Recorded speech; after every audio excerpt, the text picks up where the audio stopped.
பூவினை சூட்டும் கூந்தலில் எந்த ஆவியை நீயே சூட்டுகிறாய்?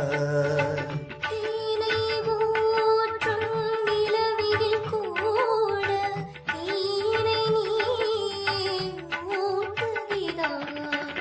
கடற்கரை காற்றே,